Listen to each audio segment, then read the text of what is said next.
जय सिया राम। सब्सक्राइबो करे जाऊँ। भक्त के लक्षण। नित्य लीलालीन श्रीदेव भाई जी श्री हनुमान प्रसाद जी पोदार। भगवान के भक्तों का बड़ा महत्व है। वे जगत के लिए आदर्श होते हैं क्योंकि भागवत भक्ति के प्रताप से उनमें दुर्लभ दैवी गुण अनिवार्य रूप से प्रकट हो जाते हैं जो उनके स्वाभाविक लक्षण होते हैं। भक्त का स्वरूप जानने के लिए उन लक्षणों का जानना आवश्यक है। उनमें से कुछ ये हैं। भक्त अज्ञानी नहीं होता, वह भगवान के प्रभाव गुण और रहस्य को तत्व से जानने वाला होता है। प्रेम के लिए ज्ञान की बड़ी आवश्यकता है। किसी को किसी अंश में भी जाने बिना उससे प्रेम नहीं हो सकता और प्रेम होने पर ही उसका गृहतम यथार्थ रहस्य जाना जाता है। भक्त भगवान के गृहतम रहस्य को जानता है, इसलिए भगवान के प्रति उसका प्रेम उत्तरोत्तर बढ़ता ही रहता है। भगवान रसासार है। उपनिषदें भगवान को रसो वे सह कहती हैं। इस प्रेम में भी दैत्य नहीं भजता। प्रेम की प्रबलता से ही राधा जी कृष्ण बन जाती हैं और श्री कृष्ण राधा जी। कबीर साहब कहते हैं, जब मैं था तब हरि नहीं, अब हरि है मैं नाय। आ प्रेम गली अति साकरी, या में दोनों समाये। वस्तुतः ज्ञानी और भक्त की स्थिति में कोई अंतर नहीं होता। भेद इतना ही है, ज्ञानी सर्व खिल मिदम ब्रह्मा कहता है और भक्त वासुदेव सर्वमिति अथवा गोसाई जी की भाषा में वह कहता है, सिया राम में सब जग जानी, करो प्रणाम जोर जुग पानी। 2. भगवान का भक्ति निर्भय होता है। वह जानता है कि समस्त विश्व के स्वामी यमराज का भी शासन करने वाले भगवान श्याम सुंदर हर घड़ी मेरे साथ है, मेरे रक्षक हैं। फिर उसे डर किस बात का हो। भगवान का शरण जिसने ले ली वही निर्भय हो गया। लंका में रावण के द्वारा अपमानित होकर जब विभीषण नाना प्रकार के मनोरथ करते हुए भगवान की शरण में आए, तब उन्हें द्वार पर खड़ा रखकर सुग्रीव इस बात की सूचना देने भगवान राम के पास गए। श्री राम ने सुग्रीव जी से पूछा, क्या करना चाहिए। उन्होंने उत्तर दिया, जानी न जाई निशाचर माया, काम रूप के कारण आया। भेद हमार लेन सट आबा, रख ही बांध मोहि अस मन भावा।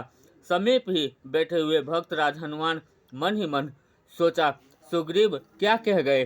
अरे, जिसका नाम भूल से निकल जाने पर मनुष्य संसार के बंधन से छूट जाता है, उस मेरे राम के चरणों में आने वाले के लिए बंधन की बात कैसी। परंतु स्वामी और सेनापति के बीच में बोलना अनुचित समझकर हनुमान चुप रहे।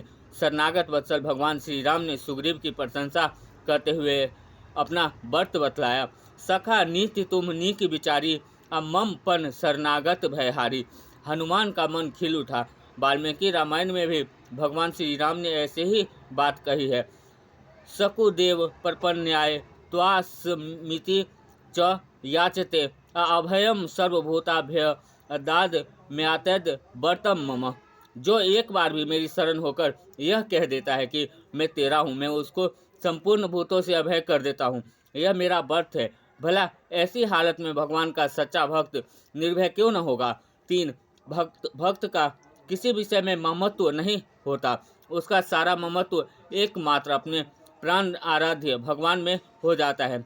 फिर जगत के पदार्थों में कहीं उसका ममत्व यदि रहता है तो उनको भगवान के पूजन की सामग्री या भगवान की वस्तु समझकर ही रहता है, अपने भोग के संबंध से नहीं। श्री रामचरितमानस में भगवान ने कहा है, जननी जनक बंधु सुतदारा, तनु धनु भवन सुहृद परिवारा।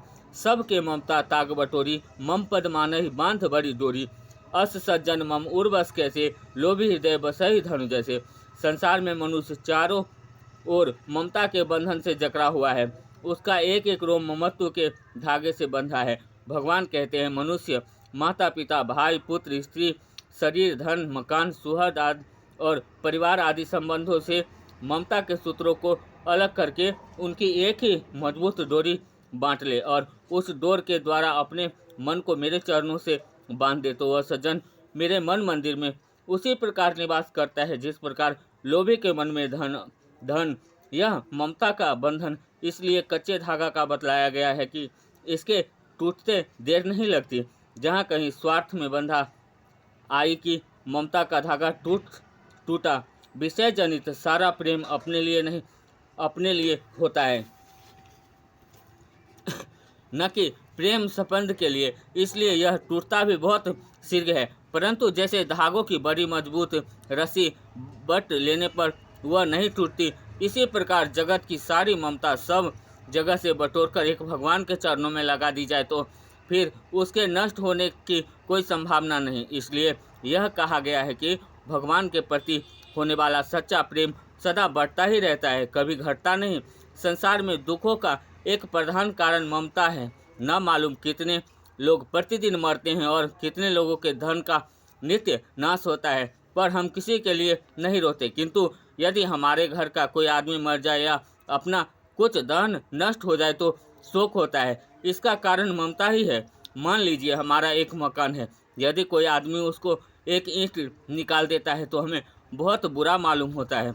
हमने उस मकान को बेच दिया और उसकी कीमत का चेक ले लिया। अब उस मकान की एक एक ईंट से सारी ममता निकलकर हमारी जेब में रखे हुए कागज के टुकड़े चेक में आ गई हैं। अब चाहे मकान में आग लग जाए, हमें कोई चिंता नहीं। चिंता है उस कागजों की, चेक की। बैंक में गए चेक के रुपए हमारे खाते में जमा हो गए। अब भले ही बैंक का लिपिक उस कागज को टुकड़े को फाड़ डाले, हमें कोई चिंता नहीं। अब उस बैंक की चिंता है कि वह कहीं फेल न हो जाए, क्योंकि उसमें हमारे रुपए जमा है। उस पर इस प्रकार जहाँ ममता है वहीं शोक है। यदि हमारी सारी ममता भगवान में अर्पित हो जाए, फिर शोक का जरा सा भी कारण न रहे। भक्त तो सर्वस्व अपने प्रभु के अर्पण कर उनको अपना बना लेते हैं और स्वयं उनका बन जाता है। उसमें कहीं दूसरे के लिए ममता रहती ही नहीं। इसलिए वह शोक रहित हुआ सर्वदा आनंद में मग्न रहता है। 4. भक्त में अभिमान नहीं होता। वह तो सारे जगत में अपने स्वामी को व्याप्त देखता है और अपने को उनका सेवक समझता है। सेवक के लिए अभिमान का स्थान कहाँ।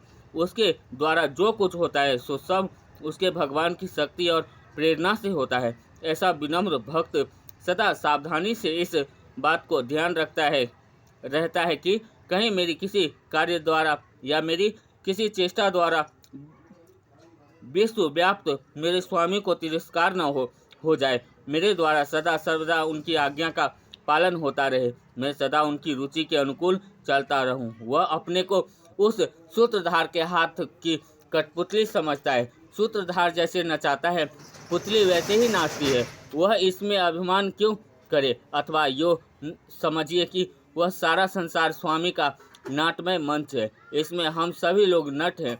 जिसको स्वामी ने जो स्वांग दिया है उसी के अनुसार संगोपांग अभिनय करना हमारा कर्तव्य है। जो आदमी मालिक की रुचि के अनुसार उसका काम नहीं करता वह नमक हराम है, और जो मालिक की संपत्ति को अपना मान लेता है वह बेईमान है। नट पाठ करता है, स्टेज पर किसी के साथ पुत्र का